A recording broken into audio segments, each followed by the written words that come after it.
côté, c'est bon. Ok. Alhamdulillah. Wa salatu wa salam ala rasulillah. Wa ala alihi wa sahbihi ajma'in. Rabbi shrah li sadri wa yassir li amri. Wa halul uqdatan min lisani yafqahu qawli. Subhanaka la ilma lana illa ma 'allamtana innaka antal alimul hakim. Je vais me mettre également en l'autre position également pour voir ce que ça va se faire. Et je... Attends, comment on fait ça maintenant? Un grand? Ouais, 2 fois grand quoi. Ouais, c'est bon comme ça? C'est 2 fois grand, tu crois? Non, c'est bon, c'est bon. Alhamdulillah, Rabbil Alamin, la louange est Allah qui est le Seigneur de l'univers. Merci à ceux qui nous suivent à travers le monde. Il est 19h05 en Côte d'Ivoire. Il doit être par exemple 15h05 aux États-Unis si je ne me trompe pas. En France peut-être 21h05. Et ceux qui nous suivent en Chine et en Russie et un peu partout, chacun nous suivra, Inch'Allah, en fonction de l'heure de son pays. La couleur du temps de son pays. Attends, ça c'est une anomalie. Moi, je vais régler ça rapidement. Voilà, le problème est réglé ici. Voilà. Alhamdulillah Rabbil Alamin. Wa salatu wa salam ala rasulillah. Comme promis, je vous avais dit depuis, je crois avant-hier, nous aurons une émission aujourd'hui de 2 heures. Pendant cette émission, notre invité spécial, je disais comme ça, l'invité de la rédaction, mais on va donner le thème encore lors de l'émission. Aujourd'hui, nous allons parler d'un thème. Le thème qui fait, n'est-ce pas, l'actualité en ce moment. Tout le monde en parle et c'est normal que tout le monde en parle. Tout le monde doit se prononcer sur ça parce que c'est un sujet, n'est-ce pas, de société. Et il se pourrait même, par la grâce d'Allah, que la loi puisse passer à l'Assemblée nationale. C'est ce que nous souhaitons. Il s'agit de la polygamie. Qu'est-ce que c'est que la polygamie? La polygamie. Nous étions récemment invités de NCI dans l'émission de Yves Hidero. Nous avons été invités, nous sommes allés, voilà. Et alhamdulillah, après l'émission, voilà, l'échange continue à la maison. Les femmes sont pour, certains sont contre, les hommes, certains sont contre. Mais aujourd'hui, nous avons le laboratoire de la DDR. Quand on vous disait le laboratoire c'est là-bas que tout se passe.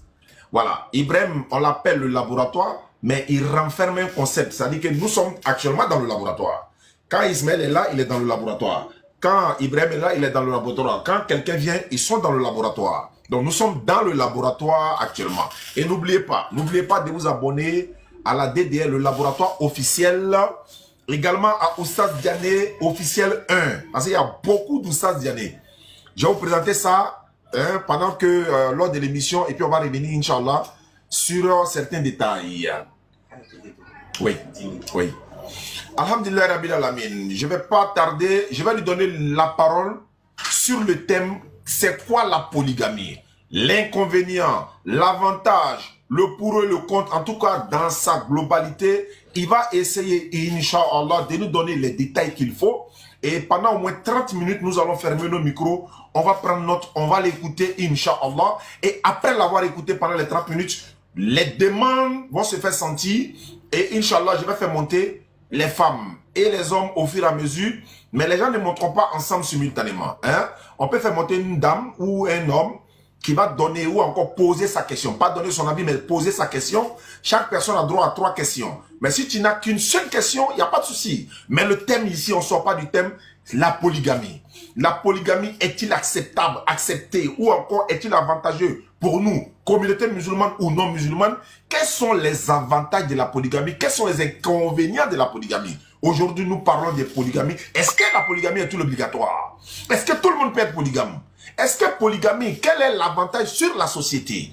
Inch'Allah ta'ala, sans plus tarder, wassalamu alaikum wa rahmatullahi wa barakatuh. Ibrahim, tu as 30 minutes, top chrono, c'est parti. Attends, je vais inviter. أعوذ بالله من الشيطان الرجيم بسم الله الرحمن الرحيم الحمد لله رب العالمين الحمد لله الذي أرسل رسوله بالهدى والدين الحق ليظهره على دين كله ولو كره المشركون. Alhamdulillah, louange à Allah, le maître du temps et des circonstances qui transcendent le temps et l'espace. Allah, le créateur de toutes choses, le mainteneur de la justice, celui qui subsiste par lui-même El-Qayyum, celui par qui et pour qui tout existe, celui qui n'a créé les djinns et les hommes que pour qu'ils l'adorent.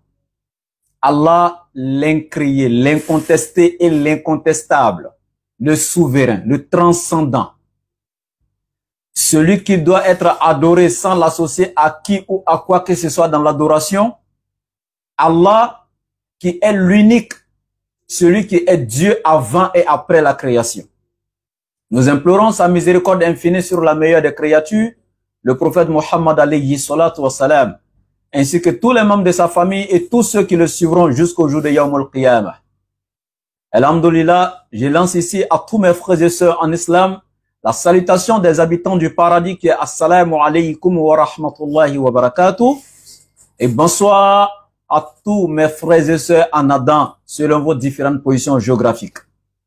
Alhamdulillah, le thème ici, comme l'a présenté notre grand frère, papa de certains, tonton de certains, Oustaz Diané, qui est le général donc de la DDA, Ismaël Aka qui est son capitaine, moi-même appelé affectueusement le laboratoire d'analyse des Écritures saintes. Alhamdulillah, ce soir, nous sommes ici pour une émission avec vous. Cette émission ne se limite pas à aujourd'hui, c'est une émission qui sera continuelle, mais dont elle démarre aujourd'hui avec un thème précis qui est la polygamie. L'émission, c'est Voyage dans la spiritualité. Nous voyageons avec nos internautes dans la spiritualité. Nous sommes ici que pour Dieu et par Dieu.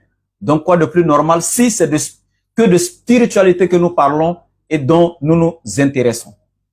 Bien. Alhamdulillah, on parle de polygamie. Est-ce que l'islam autorise la polygamie ou pas? Il faudrait que déjà, on puisse définir qu'est-ce que c'est que la polygamie. Moi, je dis ceci. L'islam n'autorise pas la polygamie. Je pourrais même dire, si on doit regarder dans le sens propre du terme, l'étymologie du mot polygamie, je dirais que l'islam interdit plutôt la polygamie. Et certains seront choqués en entendant cela. Mais écoutez, la polygamie se définit comme suit. La polygamie est un mot, le mot polygamie est un mot qui englobe plusieurs formes de mariage. Dans la polygamie, vous allez trouver ce qu'on appelle la bigamie, la trigamie, etc., y compris la polyandrie, la polygynie et même la polygynandrie. La polyandrie, c'est le fait qu'une femme soit mariée à plusieurs hommes. La polygynie, c'est lorsque un homme est marié à plusieurs femmes. La polygynandrie, c'est lorsque deux hommes se lient donc avec plus de deux femmes ou deux femmes se lient avec plus de deux hommes. Ça, c'est la polygynandrie. Et vous allez voir la bigamie, trigamie, etc. qui, un homme, pour ne pas dire, la bigamie, c'est lorsque un homme a deux femmes ou une femme a deux hommes. Est-ce que vous voyez? Donc, du coup, la trigamie, c'est ça, une personne qui se lie à trois personnes, etc. Donc, c'est vague. Quand vous dites parler de polygamie, c'est un mot qui englobe toutes ces formes de mariage là, c'est dans la polygamie. Et celle que l'islam autorise dans toutes ces formes de mariage, c'est plutôt la polygynie. Donc, il faudrait qu'à partir d'aujourd'hui, les gens puissent se mettre ça dans la tête. L'islam autorise la polygynie et non la polygamie qui englobe plusieurs formes de mariage à travers lesquelles il y a certaines formes, pour ne pas dire toutes les autres en dehors de la polygynie, sont catégoriquement et formellement interdites en islam. Bien. Donc, c'était un peu juste la définition de la polygamie. Donc, l'islam autorise plutôt la polygynie. Maintenant, cette polygynie, on va d'abord lire le verset coranique que tout le monde connaît aujourd'hui, une femme comme garçon qui est rattaché à ça, avant de rentrer maintenant dans le contexte maintenant et donc dans l'édification des uns et des autres à travers donc les arguments donc que renferment ces textes-là. Inch'Allah, on commence par la sourate 4, le verset 1er rapidement. Je ne vais pas tergiverser sur le verset d'en haut, mais je vais plutôt donc m'accentuer sur le verset numéro 3. Mais je commence depuis le verset 1er. Ba'da'uzu billahi minash shaitanir rajim. Bismillahir rahmanir rahim. Allah il dit ceci. Ya ayyuhan nas. Allah ici l'interpelle toute la race humaine, toute l'humanité, quelle que soit ton appartenance religieuse, raciale, ethnique, etc. Allah il dit ya ayyuhan nas. Tous, musulmans, chrétiens, juifs, bouddhistes, taoïstes, zoroastrianistes, shinto-animistes, spiritistes, tout le monde. Allah dit ya ayyuhan nas ho homme ittaqu rabbakum. Craignez votre Seigneur. Allazi, celui qui khalaqakum vous a créé min nafsin wahida à partir d'un seul être. Wa khalaqa minha zawjaha. Et de cet être-là, il a tiré son épouse. Il a créé une femme à partir de cet être-là qui est Adam. Et il continue. Wa bassa minhuma rijalan kaseeran wa nisaa. Et de ces deux êtres, c'est-à-dire Adam et Ève, son épouse, Allah maintenant a répandu sur la terre beaucoup d'hommes et beaucoup de femmes. Wattaqullaha. Il répète encore, et craignez votre Seigneur. Allazi tasa'aluna bihi. Celui par le nom de qui vous vous implorez les uns les autres. Wal arham. Et veillez sur les liens de sang. Ne les interrompez pas. Ne les rompez pas. Inna Allaha kana alaykum raqiba. Et Allah est sur vous, certes, parfaitement connaisseur ou parfaitement observateur. Et là, il continue au verset 2 en disant ceci. Wa atul yatama amwalahum. Il dit, et donnez aux orphelins leurs biens, leurs droits, leurs dûs. Wala tatabadalul khabisa bitoyibi.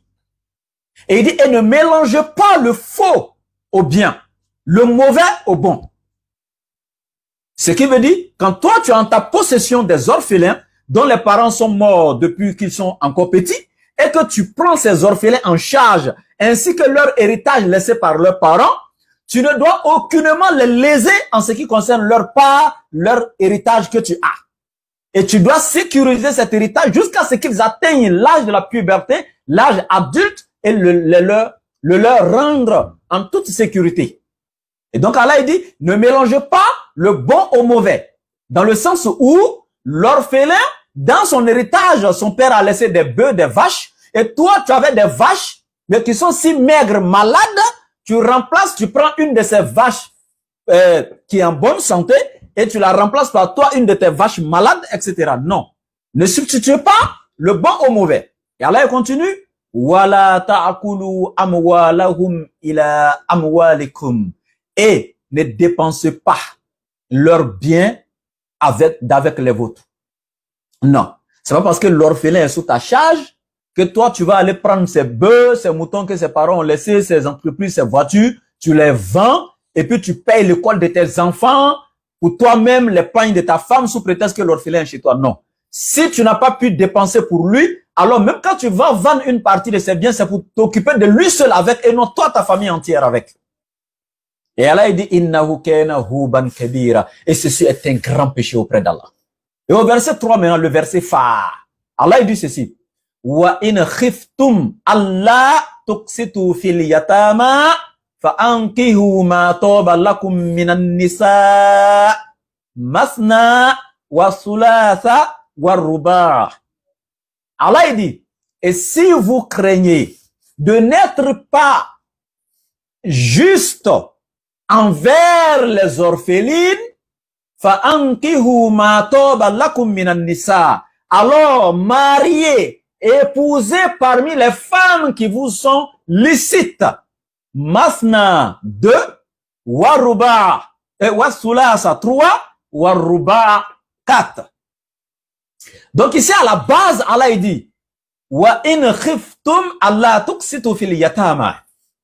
Donc qu'est-ce que le verset nous dit?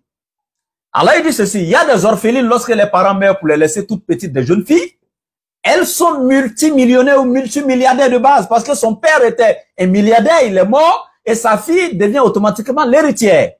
Maintenant toi, peut-être que tu as un cousin ou tu sais pas qui dans la famille, donc cette orpheline, comme elle est encore en âge de ne pas pouvoir gérer ses biens, donc c'est toi, tu es chargé de sa garde, cette fille orpheline. Et qu'est-ce que toi tu fais? Comme tu sais que cette fille orpheline est multimilliardaire, qu'est-ce que tu fais? Tu décides de l'épouser de sorte que quand elle devient ta femme, tu puisses jouir de ses milliards. Et de façon injuste. Ta femme, quand elle est riche, elle peut, si elle le veut, partager son argent avec toi, l'homme. Seulement si elle le veut. Mais sauf que, même si ta femme est multimilliardaire, qu'elle décide de ne pas dépenser 5 francs pour toi, ou dans la famille, dans la maison, c'est son droit. C'est à toi de la nourrir. C'est à toi de la loger. C'est à toi de la soigner. C'est à toi de l'habiller. Elle ne te donne dans son argent que quand elle le veut. Pour une femme vertueuse, soumise et pieuse. Mais si elle décide de ne pas te donner une partie de ses biens, tu n'as pas le droit d'enlever 5 francs dans son argent injustement. Donc il y a des gens, lorsque ces orphelines-là, les parents mouraient et qu'ils voyaient que ces filles étaient des multimilliardaires parce que les parents avaient laissé beaucoup de biens, c'est-à-dire que lui, il optait pour le mariage, il marie cette orpheline et puis maintenant, il prend les biens, il en fait ce qu'il veut injustement. Alors il dit, si tu sais que cette fille orpheline qui est là, elle est riche, tu l'as mariée et du moment où elle devient ta femme, tu vas pas t'empêcher, c'est-à-dire que tu peux pas t'empêcher de injustement dépenser son argent sous prétexte que c'est ta femme là. C'est mieux de la laisser. Si tu crains de ne pas être juste après le mariage avec elle, en dérobant ses biens, etc., laisse-la tranquille avec son argent. Et il dit, il y a encore d'autres femmes. Allah te montre, non, t'es pas obligé d'aller te mettre en enfer. Non, il y a encore beaucoup de femmes qui sont libres, qui sont là. Et Allah te dit, parmi les femmes qui vous sont licites, il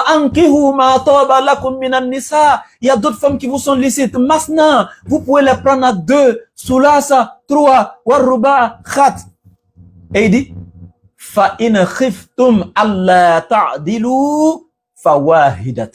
mais si vous craignez de n'être pas juste envers ces femmes, alors restez-en avec une. Voici là tout le problème. Et ça, cette forme de mariage maintenant dont Allah parle ici aux hommes, de marier parmi les femmes qui leur sont licites et qui les plaisent, 2, 3 ou 4. C'est ça qu'on appelle la polygynie et non la polyandrie. Et pour ne pas dire et non la polygamie. La polygynie. C'est ce que Allah autorise ici. Et il dit, mais sauf si vous craignez de n'être pas juste entre ces femmes, restez-en avec une. Parce que toi qui maries les femmes, 2, 3, 4, sous prétexte que tu as les moyens, tu as l'argent, tu as envie, tu vois, tu sors, dès que tu vois une, elle te plaît, tu la maries, etc. Non. La polygynie est une option, est une seconde forme de mariage que Allah autorise en islam, mais qu'il n'impose pas, qu'il ne recommande pas fortement. On pourrait même dire, quand on rentre dans l'esprit même des versets qui en parlent de la polygynie, Allah il déconseille même fortement, si tu crains de n'être pas être juste. Mais si tu penses que tu peux être juste, Allah il te dit, il n'y a pas de problème. Mais ici, on te parle de justice. Ici, on te parle d'équité. Être équitable entre tes femmes. Mais l'islam ne parle pas ici de l'égalitarisme, comme certains le confondent bien. Je répète, dans la polygynie ici, Allah dit si tu crains de n'être pas être juste, c'est-à-dire équitable. L'équitabilité est le contraire de l'injustice. C'est-à-dire que rendre son droit à l'ayant droit. C'est que chacune des femmes mérite, chacune doit recevoir son droit en bonne et due forme. Rendre son droit à l'ayant droit. Ne pas léser une pour l'autre. L'équité, être juste. Mais pas l'égalitarisme. Parce que si on va dans l'égalitarisme, il va arriver que j'ai 2 épouses. Il y a une qui est en forme, comme on le dit chez nous ici en Côte d'Ivoire à Pouchou. Et il y a une qui est fine, pour que certaines comprennent mince. Si je dois être dans l'égalitarisme, celle qui est grosse là, si je lui donne 5 mètres de tissu pour faire donc son vêtement, je dois également donner 5 mètres à celle qui est fine, alors que 2 mètres pourrait gérer celle qui est fine. Alors, est-ce que je vais payer 5 mètres pour celle qui est fine, et puis il va rester encore 3 mètres? Ça sera du gaspillage. Deuxièmement, au niveau de, par exemple, la nourriture, peut-être que celle qui est à Pouchou, elle finit 2 poulets. Le matin, elle finit 3 pains. Et celle qui est fine, peut-être que si elle a trop mangé cette demi-pain, elle est rassasiée. Mais je ne vais pas payer 5 pains pour Apouchou, payer 5 pains pour celle qui est fine, sachant que pour celle qui est fine, là, sera un gaspillage parce qu'elle ne va pas finir. Donc l'islam ne demande pas l'égalitarisme, mais plutôt l'équité et la justice. Dans ce même cas de figure, vous devez savoir que certains posent la question. Dans cette polygamie, quand Allah dit « Fa'in khiftum Allah ta'adilu fawahidatan » si vous craignez de n'être pas juste, mais les détracteurs ou ceux qui ne sont pas d'accord avec cette seconde forme de mariage abusent. Ils viennent te dire non, Allah dit si tu crains de ne pas les aimer de la même manière. Est-ce qu'on peut aimer deux personnes de la même manière? Eux-mêmes te posent la question, on ne peut pas aimer deux femmes de la même manière. Allah, il n'a jamais parlé d'amour dans le verset. Allah ta'adilu. Allah ta'adilu. Il dit si vous craignez de n'être pas juste. Ça c'est clair, c'est ce qu'Allah dit. Il ne parle pas non seulement de l'égalitarisme, il ne parle pas ici de l'amour dans le verset. Parce que vous devez savoir que l'amour, ça naît comme de la manière l'être humain naît, l'amour naît également. Et de la manière quand l'être humain naît, il faut l'éduquer, il faut le nourrir, il faut l'entretenir, il faut le soigner quand il est malade. L'amour également, c'est comme ça. L'amour s'entretient, l'amour se soigne. On y prend soin de l'amour. C'est de ça qu'il s'agit. Mais imaginez-vous que moi j'ai deux épouses. Et ma première épouse est soumise. Elle entretient cet amour qu'elle a pour moi. Elle s'habille très bien, elle se rend belle devant moi. Elle est soumise. Et quand je désire quelque chose, c'est comme si c'était déjà fait à l'avance. Elle est respectueuse.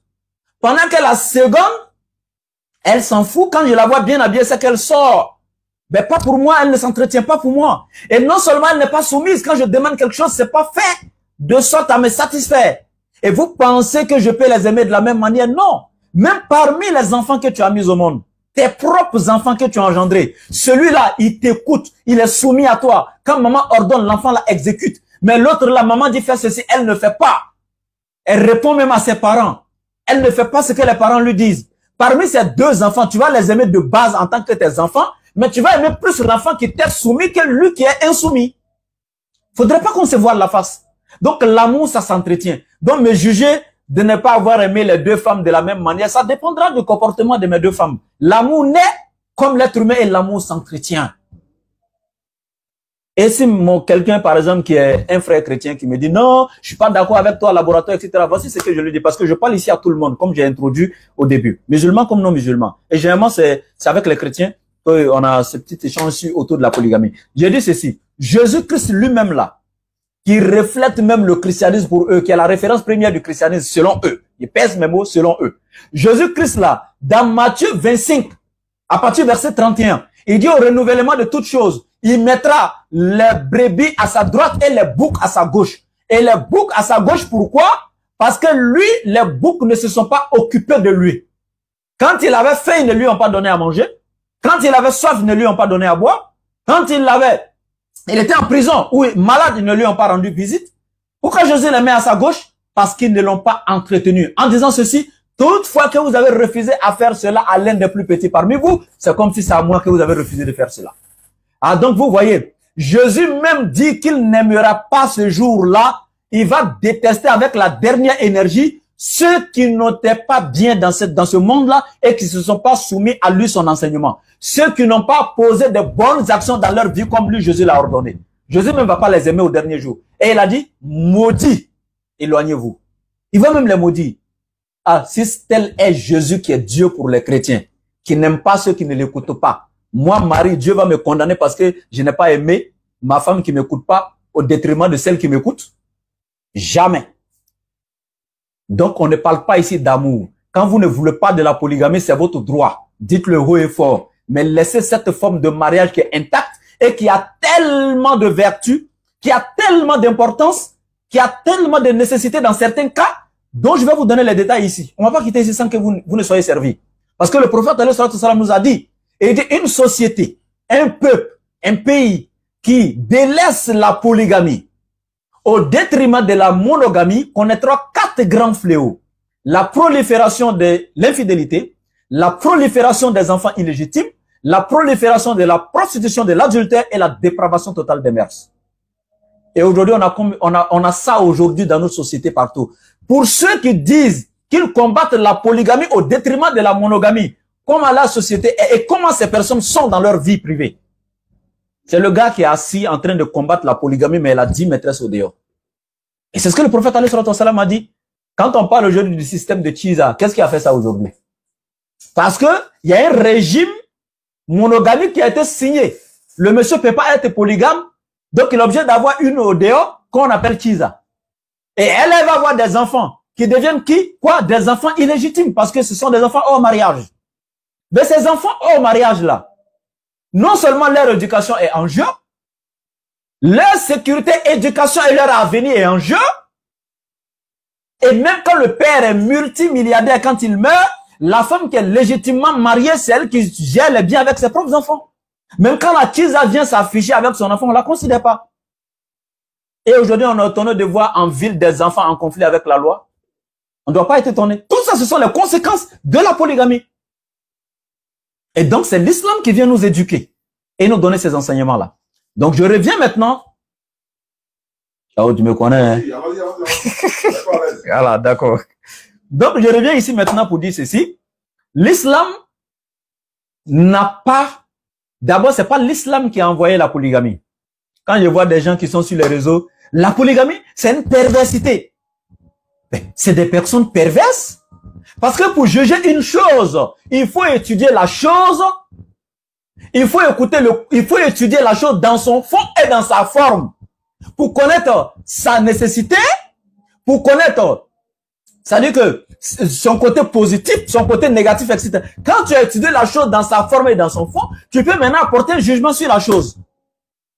Mais juste pour des questions de sentiments, pour des questions d'émotions personnelles, tu viens t'asseoir pour traiter la polygamie d'une perversité, mais tu es la personne perverse toi-même au contraire.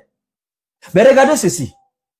L'islam est venu trouver la polygamie. Donc ceux qui disent que l'islam a envoyé la polygamie, ce n'est pas l'islam qui envoie la polygamie. Et quand je vois des chrétiens, même des pasteurs aujourd'hui sur la toile, oh, la polygamie c'est vrai, c'est biblique dans l'Ancien Testament, mais dans le Nouveau Testament, Jésus est venu, il interdit la polygamie. C'est archi faux, on va vous démontrer ça aujourd'hui. Jésus n'a jamais interdit la polygamie. Ça n'existe pas.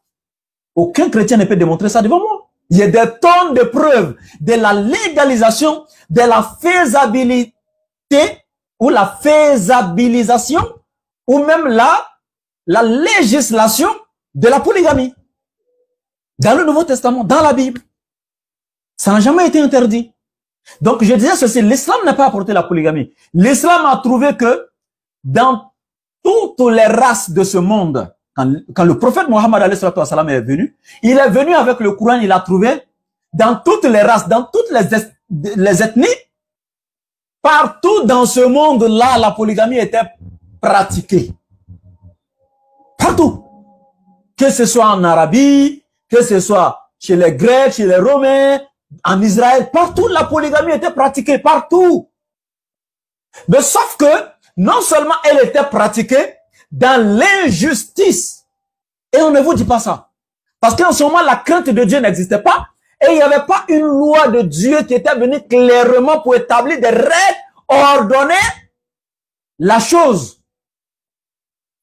Donc chacun pouvait marier un certain nombre de femmes qu'il voulait. Il n'y avait pas de nombre limité. Donc il n'y avait pas de loi donc, qui venait non seulement légaliser la chose, et en même temps ordonner et donner des prescriptions pour protéger les femmes dedans et donner aux hommes des limites et des conditions pour pouvoir la faire. Donc, il n'y avait pas de loi en d'autres termes pour légiférer la chose. Mais attendez, l'islam vient, le prophète alayhi salam vient. Il trouve que dans ces sociétés, il y a des gens qui pourraient marier 10, 20, 100, 1000 femmes. Et Allah, il dit non. C'est une pratique qui doit être ordonnée. Il y a des femmes qui souffrent dedans. Elles sont maltraitées. La polygamie a toujours été pratiquée, même après le passage de Jésus. Avant Jésus, il y avait la polygamie. Pendant Jésus, il y avait la polygamie. Après Jésus, il y a toujours eu la polygamie. Je lance ce défi à tous les chrétiens. L'église primitive, l'église catholique, après le passage de Jésus, avait toujours pratiqué la polygamie jusqu'à ce qu'un certain groupe de personnes viennent protester contre l'église catholique en créant le protestantisme qu'on appelle aujourd'hui les protestants. Et c'est là quelques années après, 2, 3, 4 siècles après, ils vont venir faire des consignes, des trucs et puis dire tout simplement que la polygamie est interdite. C'est tout. Mais la polygamie avait toujours été pratiquée par les catholiques. Et même aujourd'hui, on voit une grande majorité des catholiques dans le monde aujourd'hui qui pratiquent toujours la polygamie. Moi, je connais des pasteurs dans ce monde, sans citer leur nom, actuellement, qui ont près de 11 femmes. Je dis bien 11 femmes. Il vit actuellement, il n'est pas encore mort. Et vous allez me dire quoi? C'est des chrétiens. D'accord. Donc, ceci, l'islam est venu trouver la polygamie dans ce cadre-là. Mal géré, une polygamie malsaine, dans laquelle les femmes n'avaient pas de droit, elles étaient traitées comme des esclaves. Et le prophète, maintenant, à travers lui, Allah, il va donner des conditions pour dire non, non, non, ça ne marche pas comme ça. La première condition, qu'est-ce qu'Allah va dire? Il va donner le statut de la chose et puis il va donner le nombre de femmes à prendre. Et il va dire quoi? Fa in khiftum alla ta'dilu fawahidatan. Mais avant ça, il dit ceci. Il dit fa ankihu ma toba lakum minan nisa. Mariez parmi les femmes celles qui vous sont licites et celles que vous aimez, celles que vous préférez, mariées parmi les femmes libres. Masna, Allah commence par 2. Wasula à 3. Waruba à 4. Allah il s'arrête là. Il établit le nombre de femmes à prendre. 4. Il s'arrête là, il ne dépasse pas. À partir de cet instant, Allah est en train d'ordonner la chose, les gars. Et vous savez que ce que Allah il fait, eh bien, tout est calculé. Quand vous regardez aujourd'hui l'échelle démographique, dans des pays où le nombre de femmes est plus que le taux d'hommes, de garçons. Et qu'est-ce qui fait ça? Parce que nous savons qu'à la base, il y a plus de naissances d'hommes à la base que de naissances de femmes. Quand tu vas dans les hôpitaux, je répète, il y a plus de naissances d'hommes plutôt que de femmes. Mais dans le déroulement de la vie, dans le cours de la vie, il y a plus de pertes d'hommes que de femmes au niveau de la mort. C'est pourquoi quand tu rentres dans le cours, tu vas voir plus de veuves qui existent que de veufs. Parce que ce sont les hommes qui vont en guerre. Et le monde, il y a tellement de guerres, donc plus les hommes meurent en guerre. Dans les accidents, ce sont les hommes, etc., etc. Dans beaucoup de cas, et le système immunitaire masculin n'est pas comme le système immunitaire féminin. Il y a plus de morts d'hommes dans des maladies que de femmes.